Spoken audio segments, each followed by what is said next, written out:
Her first big hit was partially written by Keith Richards and Mick Jagger.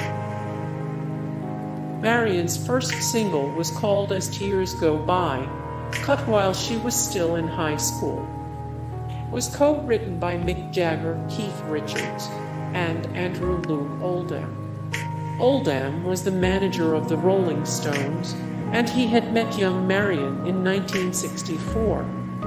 The song had been adapted from an Old English poem by the Three Men and was a huge hit for Marianne in both the UK and the US.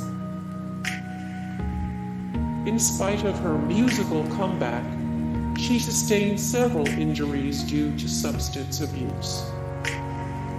In spite of her musical comeback, she sustained several injuries due to substance abuse. After a steady downward spiral, she lost custody of her son and ended up homeless. While hooked on coke, Marianne had a miscarriage.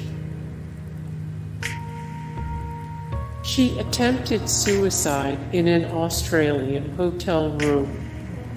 Hey guys, thank you so much for the support and likes and comments down below, and also thank you so much for watching, and I look forward to see you in the next video. Then take care, bye.